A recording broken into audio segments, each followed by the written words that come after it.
पर्यटन क्षेत्रको एउटा विकासको काममा एउटा महत्त्वपूर्ण सुझावहरू आउनेछन् र मन्त्रालयको लागि एउटा चाहिँ नि महत्त्वपूर्ण सहयोगी काम हुनेछ भन्ने मैले विश्वास लिएको छु। यसको लागि म पार्टीको विभाग केन्द्रीय पर्यटन विभागका साथीहरूलाई हार्दिक धन्यवाद ज्ञापन गर्न चाहन्छु। समयको अलिकति चाप छ, म पनि यो अर्को कार्यक्रम छोडेरै आएको र हाम्रो पार्टीको अध्यक्षज्यू पनि अहिले फेरि अर्को कार्यक्रममा उहाँ तुरुन्तै पुग्नुपर्ने छ। त्यसले गर्दा मैले चाहे अनुसारले कतिपय कुराहरू यहाँ चाहिँ नि अहिले राख्न सक्ने स्थिति, छलफलमा भाग लिन सक्ने स्थिति भएन। त्यसको लागि म क्षमा चाहन्छु। यहाँहरूले यो गोष्ठीमा छलफल गरेर आएका निष्कर्षहरूलाई मन्त्रालयमा यहाँहरूले चाहिँ नि दिनुहुनेछ र त्यसले मन्त्रालयको एउटा चाहिँ नि नीति निर्माणका कामहरूमा सहयोगी भूमिका खेल्नेछ भन्ने विश्वास मैले लिएको छु। त्यो प्रतिवेदन दिनको लागि पनि म यहाँहरूलाई आग्रह गर्न चाहन्छु।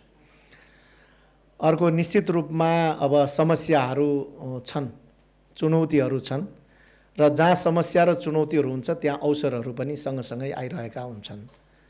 भर्खरै जुन प्रेजेन्टेसन यहाँ चाहिँ नि गर्नुभयो, यो प्रेजेन्टेसन निकै चाहिँ नि सरल ढङ्गबाट एउटा समसामयिक ढङ्गबाट यहाँले जुन चाहिँ नि चुनौतीलाई औल्याउने कुराहरू गर्नुभयो र समाधानका उपायहरूमा पनि यहाँले जुन सुझावहरू राख्नुभएको छ त्यो मलाई राम्रो लागेको छ। म धन्यवाद दिन चाहन्छु। अहिले अब चाहिँ नि यो पर्यटन क्षेत्रलाई जुन चाहिँ नि कोभिडको कारणले असर परेको छ र यसलाई कसरी पुनरुत्थान गर्ने भनेर यो मन्त्रालयको जिम्मेवारी लिइसकेपछि हामीले 73 बुँदे एउटा चाहिँ नि पुनरुत्थान कार्यक्रम भनेर घोषणा गरेका छौँ। जुन कुराहरू यहाँहरू सबैले त्यसलाई चाहिँ नि निश्चित रूपमा हेर्नुभएकै होला भन्ने लाग्छ। त्यो 73 बुँदे कार्यक्रमभित्र मलाई लाग्छ यहाँले उठाउनुभएका धेरै कुराहरू त्यसमा समेटेका छन्। त्यसले यो चुनौतीहरूलाई एउटा चाहिँ नि समस्याहरूलाई औल्याउने कुराहरू र समाधानको लागि अगाडि बढ्ने कुराहरू, त्यो कार्ययोजनाहरू हामीले अगाडि सारेका छौँ। र अब समस्याको कुरा गर्दाखेरि अब यो चाहिँ नि ऐन कानुन र नियमहरूदेखि नै आउँछ र जुन चाहिँ नि ऐन कानुनहरू अब चाहिँ नि समय सापेक्ष त्यसलाई चाहिँ नि संशोधन हुनु पर्यो, परिमार्जन हुनु पर्यो भन्ने कुराहरू छन्।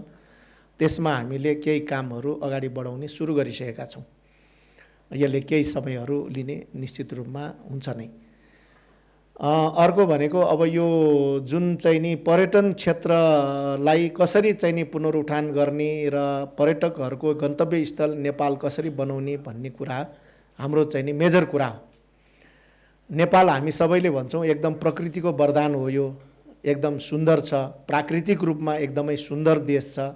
हिमाल, पहाड, तराई, जुन चाहिँ नि मनोरम दृश्यहरू छन् र संसारको चाहिँ नि सबैभन्दा अग्लो हिमाल जुन चाहिँ नि सगरमाथा नेपालमै छ र शान्तिका अग्रदूत गौतम बुद्धको जन्मस्थल पनि लुम्बिनी नेपालमै छ।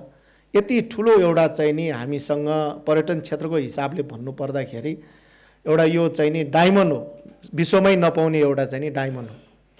यो डायमन्ड रह्यो तापनि हामीले जुन खालको अन्त देशका पर्यटन क्षेत्रको विकासको चाहिँ नि अवस्थाहरूलाई निहाल्ने हो भने तर हाम्रो गति कहाँनिर छ भन्ने कुरा चाहिँ नि चिन्ताजनक हो निश्चित रूपमा। अब यो पर्यटकको चाहिँ नि सङ्ख्यामा हामीले हेऱ्यौँ भने त्यो भएको नम्बरमा डबल हुनको लागि 10 वर्ष लाग्दो रहेछ। हाम्रो नेपालको विकासको गति चाहिँ नि झन्डै 10 वर्ष 12 वर्ष यस्तो चाहिँ नि अवस्था छ। अब हाम्रो एकदम चाहिँ नि राम्रो भयो पर्यटन क्षेत्र भनेर भनेको अवस्थामा पनि झन्डै 12 लाख जति टुरिस्टहरू पसेको रहेछ, डाटाले त्यही भन्छ। र एकदम राम्रो भएको बेलामा 12 लाख, त्यसपछि कोभिड आइहाल्यो, कोभिडले थला पारिहाल्यो, त्यस स्वाटै चाहिँ नि तल झऱ्यो। अहिले अलिअलि राम्रो भन्नेलाई 2 लाख चाहन्छन् अहिले चाहिँ नि पर्यटकहरू पसेको आँकडाले देखाउँछ। मलाई लाग्छ अब यो 12 लाख पुग्दाखेरिको फिगरलाई नै हामीले सन्तोषजनक मान्ने हो भने त पर्यटन क्षेत्रको हामी विकासको अब कस्तो खालको परिकल्पना गर्ने त्यसैले नेपालको जुन खालको एउटा चाहिँ नि पर्यटन क्षेत्रको लागि यहाँको पोटेन्सियलिटी छ त्यसलाई चाहिँ नि हामीले आधार मान्यो भने 12 लाख होइन, हामीले वास्तवमा चाहिँ नि यसको 3 गुणा 4 गुणा हामी चाहिँ नि विकास गरेर जाने परिकल्पना गर्नुपर्छ। कमसे कम चाहिँ नि हामीले यस्तो एउटा चाहिँ नि पर्यटन क्षेत्रको विकास गर्नु पर्यो जसले हामीले निश्चित एउटा चाहिँ नि समय अवधिभित्रमा 50औं लाख पर्यटकहरू नेपाल चाहिँ नि आउने एउटा स्थिति चाहिँ नि निर्माण गर्नुपर्छ। त्यो सम्भावना हामीसँग छ। यसको लागि अब हामीले चाहिँ नि त्यो खालको नीति कार्यक्रमहरू योजनाहरू र कार्यान्वयनका चाहिँ नि पक्षलाई हामीले सक्रियतापूर्वक लैजानुपर्ने आवश्यकताहरू छन्। अब यो सबै कुरालाई ध्यानमा दिएर अहिले हामीले के भनिरहेका छौँ भने मैले अन्त पनि अनुरोध गरेको छु। अब हामीले एउटा सुरुवात कहाँबाट गर्नु पर्यो भनेपछि पर्यटन क्षेत्रको विश्वको गन्तव्य नेपाल बनाउनको लागि अब यो हाम्रो सबैभन्दा ठेगोको रूपमा रहेको चाहिँ नि नेपालमा सिजन कहिले घुम्न आउने भनेपछि हामी सिजन चाहिँ नि मार्च अप्रिल सेप्टेम्बर अक्टोबर भनेर हामी सबैका मुखमा झुन्डेका छन्। त्यो पर्यटन व्यवसायमा पनि झुन्डिएको छ, हामी सर्वसाधारण नागरिकमा पनि झुन्डेको छ। हाम्रो त्यो खालको एउटा पर्यटनको प्याटर्न चाहिँ नि बनेको छ। किनभने हामीले अहिलेसम्म गरेर आएको पर्यटन चाहिँ नि केलाई केन्द्रित गर्यौँ भन्दा हिमाललाई केन्द्रित गर्यौँ, हामीले चाहिँ नि ट्रेकिङलाई केन्द्रित गर्यौँ। त्यसले गर्दा त्यो जुन चाहिँ नि नेपालको चाहिँ नि मनसुनको सिजन हो त्यसमा आधारित भयो। त्यसैले पहिलो कुरो अब हामीले पर्यटन क्षेत्रलाई इन्क्लुसिभनेस चाहिँ नि ढङ्गबाट सोच्ने कि नसोच्ने अब सोच्नुपर्छ भन्ने कुरा। इन्क्लुसिभनेस इन द सेन्स तपाईँको जियोग्राफीको हिसाबले सोच्नु पर्यो र त्यहाँ रहेका चाहिँ नि यो समुदायहरूको हिसाबले पनि सोच्नु पर्यो। अहिले राम्रो कुराहरू ल्याउनु भयो यहाँले, थारूको चाहिँ नि जुन चाहिँ नि महत्त्वका कुराहरू, जनजातिहरूका महत्त्वका कुराहरू, हाम्रा डाँडापाखाका महत्त्वका कुराहरू ल्याउनु भयो। मलाई यी सबै कुराहरू यो इन्क्लुसिभनेसका कुराहरू। हामी पर्यटन क्षेत्रलाई अबको डेभलपमेन्टको परिकल्पना इन्क्लुसिभनेस एउटा चाहिँ नि टुरिज्म डेभलपमेन्टको चाहिँ नि परिकल्पना गर्नु पर्यो। यो हिसाबले जाँदा अब हामी सबैले के भन्नु पर्यो भने नेपाल कहिले घुम्न आउने भन्दा नेपाल 12 महिना जहिले आए पनि हुन्छ। राउन्ड द इयर चाहिँ नि नेपाल टुरिज्म डेस्टिनेसन भनेर हामीले चाहिँ नि अब बोल्नु पर्यो। सबैले यो चाहिँ नि ठेगै बनाउनु पर्यो। अब मार्च अप्रिल सेप्टेम्बर चाहिँ नि अक्टोबर मात्र भन्ने कुरा भएन। राउन्ड द इयर नै नेपाल चाहिँ नि टुरिज्मको डेस्टिनेसन हो।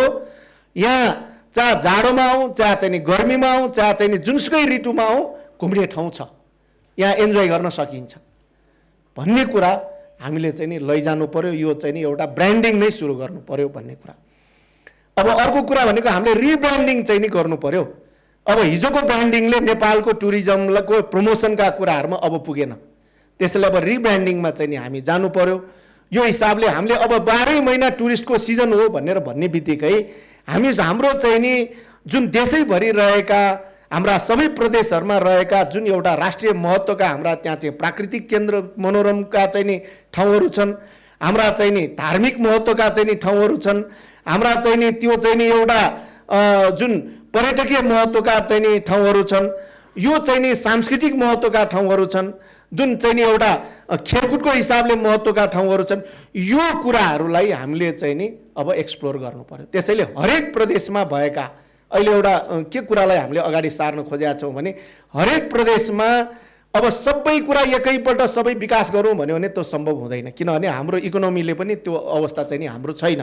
त्यसकारणले हरेक प्रदेशमा रहेका दुई तीनवटा त्यस्ता महत्त्वपूर्ण कुराहरू जसलाई हामीले चाहिँ नि ब्रान्डिङ गरौँ र त्यो ब्रान्डिङको आधारमा त्यहाँको दुई तीनवटा कुराहरूलाई हामीले चाहिँ नि सबै कुराहरू इन्फ्रास्ट्रक्चर डेभलप गर्ने कुरादेखि लिएर त्यहाँ एसेसिबल बनाउने कुराहरूदेखि लिएर फेसिलिटी दिने कुराहरूदेखि लिएर सबै गऱ्यो भने एउटा पर्यटक म त्यहाँ जान्छु भन्दाखेरि सहज रूपमा पुग्ने र फर्किने, त्यहाँ पुग्ने, बस्ने, घुम्ने, फर्किने एउटा स्थिति निर्माण हुनुपर्छ।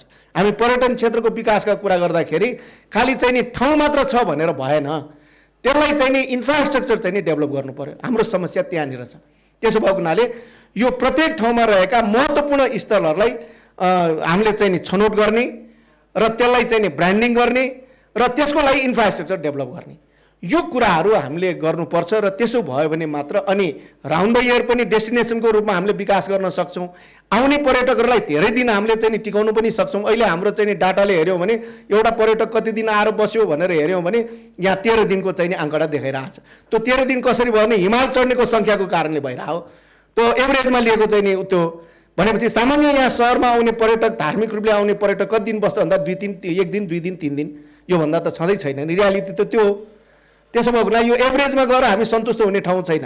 हिमाल चढ्न जानेहरूको लागि त दिन लामो लाग्छ, त्यही कुरा एभरेजमा ल्याउँदा सहर घुम्न आउनेलाई पनि त्यो सङ्ख्या दिन लामो भयो होइन। अब अफिसियली चाहिँ नि यहाँ डाटा अहिले त देखाउनु भयो तपाईँको, हाम्रो त $45 मात्र खर्च गर्ने चाहिँ नि खर्च गरेको छ भन्ने छ अफिसियली। एउटा पर्यटकले नेपाल आएर एभरेजमा खर्च गर्ने चाहिँ नि पैसा भनेको $45देखि $56 आँकडा छ भने यो पनि एउटा चाहिँ नि एकदमै कम भयो। यसलाई पनि कसरी बढाउने? एउटा पर्यटक नेपाल पसेपछि ऊ धेरै दिन घुम्ने एउटा वातावरण बनाउने र उसले बोकेर आएको पैसा चाहिँ पनि खल्टी टकटक्याएर चाहिँ नि सबै चाहिँ खर्च गरेर जाने वातावरण बन्नुपर्छ, अनि बल्ल पर्यटन क्षेत्रको विकास हुन्छ। अनि हामीले त्यहाँबाट जुन खालको एउटा चाहिँ नि देशको अर्थतन्त्रलाई सहयोग गर्ने कुरा गरिरहेका छौँ, वैदेशिक मुद्रा आर्जन गर्ने कुरा गरेका छौँ, रोजगारी सृजना गर्ने कुरा गरेका छौँ, यो कुराहरूमा हामी चाहिँ नि सफल हुन्छौँ। त्यसै यो दिशामा अब देशको पर्यटन चाहिँ नि अगाडि बढ्नुपर्छ भन्ने मान्यता बोकेर काम चाहिँ नि गरिरहेको छु। अब जस्तै उपत्यकाकै कुरा गर्ने भने उपत्यकामा अहिले सबैको गुनासो यहाँ पर्यटन व्यवसायहरूको, यहाँ उपत्यका पर्यटक बस्दैन, आउँछ कि त ऊ सिधै चाहिँ नि अब हिमाल चढ्न जाने हो भने नाम्चीतिर लाग्ने, अथवा चाहिँ नि पोखरातिर लाग्ने, ट्रेकिङ जाने भने उतैतिर लाग्ने, काठमाडौँ त बस्दैन भने। काठमाडौँ उपत्यका विश्वको चाहिँ नि विकास भएका सहरहरूभन्दा पनि पुराना हाम्रा चाहिँ नि सभ्यता छ यहाँ, तर हामीले खोइ ब्रान्डिङ गर्न सकेको। त्यति चाहिँ नि पुरानो सभ्यताहरू छ यहाँ, त्यति पुराना सम्पदाहरू छ यहाँ, संस्कृतिहरू छन् यहाँ, तर त्यो कुरालाई त हामीले ब्रान्डिङ नै गर्न सकिरहेको छैन। हामी युरोपको चाहिँ नि कुरा, प्रागको कुरा गरिरहेको हुन्छौँ, हामीले जापानको कुरा गर्ने, क्योटोका कुराहरू गरिरहेको हुन्छौँ होइन। भने हामीसँग यति पुराना सहर, एउटा चाहिँ नि विश्वमा चाहिँ नि यति डेभलप कन्ट्री भएको कन्ट्रीहरू विकासै नभएको बेला हामी कहाँ त्यो सभ्यता विकास भइसक्यो, त्यो कुरालाई हामीले ब्रान्डिङ गर्न सकेका छैनौँ। त्यसैले अब उपत्यकामा पनि हामीले यो संस्कृति, सम्पदा, मूर्त सम्पदा र अमूर्त सम्पदामा आधारित बनाएर यहाँको पर्यटन क्षेत्रको विकास गर्नुपर्छ भनेर त्यो कार्ययोजना अगाडि सारेको छु। मैले अब डिटेलमा जान चाहिनँ। त्यही अन्तर्गतको हप एन्ड हप बस पनि यो जुन चाहिँ नि सुविधा दिनुको लागि हो। अब पर्यटक एकजना आउँदा हामीसँग 60वटा त यहीँ चाहिँ नि तपाईँको विश्व सम्पदा सूचीहरू छन्। अब घुम्न जाँदा हामीसँग साधन छैन। एकदमै चाहिँ नि धनी खालका पर्यटक आयो भने प्राइभेट कार लिएर घुम्न जाला, सामान्य पर्यटक आउँदा त घुम्नै जान सक्दैन। यो स्थितिमा पर्यटन क्षेत्रको विकासको के परिकल्पना गर्न सक्छौँ? त्यसै यो सहित चाहिँ नि अब जानुपर्छ। उपत्यका आउने पर्यटकले कमसेकम यहाँ चाहिँ नि 3-4 दिन बस्ने एउटा वातावरण तयार गर्नुपर्छ र ऊ संस्कृति र सम्पदाबाटै चाहिँ नि उसले एउटा दिन भुलाउने। हाम्रा यत्रा यहाँ चाहिँ नि सम्पदाहरू छन्, यत्रो संस्कृतिहरू छ, यो कुराबाट चाहिँ नि ऊ चाहिँ नि यहाँ भुल्न सक्छ, बस्न सक्छ। त्यसैले रात्रिकालीन चाहिँ नि पर्यटनको कुरा पनि त्यही कुराले ल्याएको हो। यहाँको संस्कृतिको संरक्षण पनि हुन्छ, सम्पदाको संरक्षण पनि हुन्छ र पर्यटकहरूले त्यहाँ चाहिँ नि एउटा लामो दिन बस्ने एउटा आधार पनि तयार हुन्छ भन्ने हिसाबले कार्ययोजना अगाडि सारेको छु। अब निश्चित रूपमा चुनौतीहरू धेरै छन्, यी कुराहरूलाई हामीले चाहिँ नि समाधान गर्दै जानुपर्छ। नेपालको पर्यटन क्षेत्रको भविष्य एकदम उज्जवल छ र अर्थतन्त्रलाई हामीले यो क्षेत्रबाट चाहिँ नि निकै ठुलो टेवा पुर्याउन सक्छ। अहिले अब विभिन्न खालको जिडिपीमा कति पर्सेन्ट भन्दा कसैले कुनै डाटामा 15% छ, कुनैमा 7% छ, कुनैमा 3.5% छ। यसको पनि हामीले निर्क्युल गर्ने भनेर एउटा चाहिँ नि उ गर्दैछौँ। तर डेफिनेटली हाम्रो जिडिपीमा ठुलो हिस्सा चाहिँ नि कन्ट्रिब्युसन छ। त्यसको चाहिँ नि हाम्रो अफिसियली अझै पनि त्यो डाटाहरू बनाउने कुराहरूमा हामी कहीँ मिसिङ भइरहेछौँ। अब त्यसलाई चाहिँ नि व्यवस्थित गर्ने भन्ने कुरा गरेका छौँ र सँगै अब पर्यटकको हासिलका कुराहरूलाई कसरी चाहिँ नि हामीले त्यसलाई समाधान गर्ने भन्ने कुरामा पनि हामी लागेका छौँ र यो हिसाबले अब पर्यटन क्षेत्रलाई हामीले समृद्धिको बाटोमा लैजानुपर्छ भन्ने एउटा मान्यता बोकेर दृष्टिकोण राखेर कार्ययोजना अगाडि सारेको छु, त्यसमा चाहिँ नि लागिरहेको छु। अब अर्को भनेको यो अब पर्यटन क्षेत्रको विकासको लागि मैले अघि भने यो सारा कुरा पर्यटन क्षेत्रको विकासको कुरा इन्फ्रास्ट्रक्चर जोडिन्छ। इन्फ्रास्ट्रक्चर बनाउनुको लागि अब हाम्रो देशको बजेटको चाहिँ नि स्थिति हेऱ्यौँ भने त्यो बजेटले खासै चाहिँ नि विकास हुन सक्ने हामीले आधारहरू छैन। त्यस कारणले अब नेपालको पर्यटन क्षेत्रको विकास गर्नको लागि अब 1 वर्ष चाहिँ नि भिजिट नेपाल इयर भनेर पुग्दैन। किन हाम्रो त कस्तो एउटा चाहिँ नि बानी छ भने भनेको बेला अलिकति ध्यान दिने, त्यसपछि त बिर्सिने। 1 वर्ष भिजिट इयर माने त्यसपछि सुत्यो, अनि कहाँबाट विकास हुन्छ? त्यसो भए राउन्ड द इयर टुरिस्टको चाहिँ नि डेस्टिनेसन नेपाल बनाउनुको लागि पनि इन्फ्रास्ट्रक्चर बनाउनुपर्छ। निरन्तर रूपमा सरकारको प्राथमिकतामा पर्यटन क्षेत्र पर्नुपर्छ। निजी क्षेत्रलाई चाहिँ नि फेसिलिटेसन गर्नुपर्छ, निजी क्षेत्रसँग सहकार्य गर्नुपर्छ र यसो भयो भने मात्र हामी पर्यटन क्षेत्रको विकास गर्न सक्छौँ। यसको लागि मैले त्यही भएर अहिले मन्त्रालयले घोषणा गर्यो कि अब 1 वर्षको भिजिट नेपाल इयर होइन, डिकेड 23 देखि 33 सम्म नेपाल भिजिट चाहिँ नि टिकट भनेर घोषणा गरेर जाने भनेर मन्त्रालयले घोषणा गरेका छौँ। अब क्याबिनेटबाट पनि हामी घोषणा गरेर यो चाहिँ नि अगाडि बढाउँछौँ। यसो भयो भने निरन्तर रूपमा त्यो चाहिँ नि टुरिज्म सेक्टरलाई प्राथमिकतामा राख्ने कुराहरू, यसको आवश्यक पूर्वाधार तयार गर्ने कुराहरू, विकास गर्ने कुराहरू त्यसबाट चाहिँ नि हुन्छ भन्ने विश्वास मलाई लागेको छ। यसमा यहाँहरू सबैको सहयोग पनि चाहिन्छ। अब अर्को यहाँ चाहिँ नि आयो पर्यटक त ल्याउने 50औं लाख पर्यटक आउँदा पनि त्यसको लागि के चाहियो? एयरपोर्ट चाहियो, त्यसको लागि हवाईजहाज चाहियो। आज हाम्रो भएको टुरिस्टलाई पनि ल्याउने खालको हवाईजहाजको अवस्था छैन। अब हाम्रो चाहिँ नि नेपाल एयरलाइन्स अहिले थला परेर बसेको छ। अब म आफै मन्त्री भएर धेरै कुरा के गर्नु। अब सरकारको चाहिँ नि जमानीमा 47 अरब ऋण दिएर चाहिँ नि नेपाल एयरलाइन्सको प्लेनहरू किनेका छन्। अहिले डोमेस्टिक चाहिँ नि प्लेन एउटा चलेको छ चाहिँ नि सबै थला परेको छ। त्यसलाई व्यवस्थापन गरेर भन्छु अहिलेको नेतृत्वले चाहिँ नि केही गर्दैनन्। अब हाम्रो चाहिँ नि भएको चाहिँ नि 4वटा चाहिँ नि जुन चाहिँ नि अन्तर्राष्ट्रिय चल्ने प्लेन छ त्यो पनि 2वटा थला परेको छ। कहिले इन्जिन बिग्रियो भनेको छ, कहिले के गरेको छ, इन्जिन भाडामा ल्याएको छ, के छ थाहा छैन। त्यसमा खालि इन्जिन भाडामा ल्याउने मात्र रहर गर्छ, बनाउने तर्फ चाहिँ नि ध्यानै दिँदैन। अनि टिकटलाई अनलाइन गरेर चाहिँ नि 1,25,000 जाने चाहिँ नि त्यो जुन चाहिँ नि नारीतालमा उड्ने जुन चाहिँ नि प्लेन छ 1,25,000 चाहिँ नि टिकटको हाम्रो अफिसियल रेट छ। सबै गुनासो आउँछ 2 लाख तिर्यौँ, 1,90,000 तिर्यौँ भन्छ, गुनासो आउँछ। अनलाइनमा लैजाउँ भन्छ, अनलाइन लैजाँदैन, के छ त्यहाँ थाहा छैन। यो खालको अवस्था छ। अब सरकारले चाहिँ नि यो चाहिँ नि जुन खालको चाहिँ नि त्यहाँ अस्तव्यस्त अवस्था छ, विकृतिको अवस्था छ, यसलाई चाहिँ नि सुधार गर्नु पर्यो। यो त नेपालको चाहिँ नि ध्वजावाहक चाहिँ नि जहाज त्यही मात्र हो हाम्रो, यो हाम्रो प्रतिष्ठाको विषय पनि हो र यसलाई व्यवस्थित गर्नु पर्यो। नेपालका चाहिँ नि जुन खालका पहाडी जिल्लाहरूमा दुर्गम ठाउँहरूमा उडाउने भनेको नेपाल एयरलाइन्स नै हो। आज सेवा दिन सकिरहेको छैन। धेरैले मलाई नेताहरूले पनि भन्नुहुन्छ मेरो जिल्लामा उडाउनु पर्यो भन्नुहुन्छ, के उडाउने प्लेनै छैन। अब नेपाल एयरलाइन्स कता फर्किएको छ थाहै छैन। मन्त्रालयसँग कुनै सम्बन्ध नै गर्दैन। 47 अरब सरकारले ऋण दिएछ, त्यो जनताको पैसा हो। तर त्यहाँ चाहिँ प्राइभेट कम्पनी चला जस्तो चलाछ, एउटा अध्यक्षले प्राइभेट कम्पनी चला जस्तो चलाछ। र मैले अस्ति भन्नु पनि भने आज सार्वजनिक रूपमा पनि मैले भन्नै पर्छ, यदि यही खालको चाहिँ नि अवस्था रह्यो, सरकारसँग कुनै समन्वय नगर्ने, एउटा चाहिँ नि व्यक्तिले प्राइभेट कम्पनी चला जस्तो चलाउने, सरकारले गरेको निर्णयहरू कार्यान्वयन चाहिँ हुन नसक्ने स्थिति भयो भने नेपाल एयरलाइन्स समाप्त हुन्छ।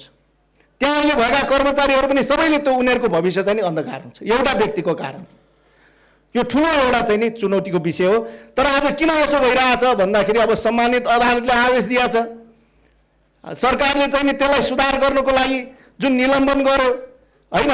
तर अब निलम्बन गरेपछि चाहिँ नि सरकारले छानबिन आयोग बनायो, तर फेरि चाहिँ नि अदालतले स्टे दिएर अल्पकालीन स्टे दिएर आज चाहिँ नि काम गर्ने स्थिति बनाइरहेछ। अब अर्कोतिर अल्पकालीन स्टेको पेशी कहिले नचढ्ने रहेछ हाम्रो अदालतमा। फेरि कस्तो गाह्रो, पेशी आउँदै नआउने। अल्पकालीनमा 7 दिनको लागि चाहिँ 7 दिनपछि पेशी राखिदियो, तर चाहिँ नि पेशी चढ्दै नचढ्ने। अब सम्मानित अदालतको आदेश मान्नै पर्यो। तर आज चाहिँ नि ऊ त्यहाँ त्यो एउटा अध्यक्ष जो चाहिँ नि अदालतको अन्तरिम आदेशको कारणले नेपाल एयरलाइन्समा बसेको छ, संस्था तहस बनाएको छ, जनताको 47 अरब चाहिँ नि रुपैयाँलाई चाहिँ नि कुनै चाहिँ नि त्यो उपयोग गर्ने स्थिति बनेको छैन, जनताले सुविधा पाउन सकेको छैन। तर हालत यस्तो छ, समस्या यहाँ छ। हामी त्यसैले यसलाई सुधार गरेर जानुपर्छ भन्ने कुरामा हामी लागिरहेछौँ। अब यो पर्यटन क्षेत्रको चाहिँ नि जुन पुनरुत्थानको लागि, यसको विकासको लागि निजी क्षेत्र र सरकार हातेमालो गरेर जानुपर्छ। र यो जुन चाहिँ नि योजनाहरू हामीले अगाडि सारेका छौँ त्यसमा मलाई लाग्छ यसलाई कार्यान्वयनमा हामीले राम्रोसँग लैजान सक्दाखेरि यसले एउटा चाहिँ नि फड्को मार्ने स्थिति बन्छ भन्ने विश्वाससहित म फेरि पनि एकपल्ट आजको यो गोष्ठीको जुन चाहिँ नि आयोजना गर्नुभएकोमा सरकारको तर्फबाट, मन्त्रालयको तर्फबाट हार्दिक धन्यवाद ज्ञापन गर्दै आफ्नो भनाइ टुङ्ग्याउँछु।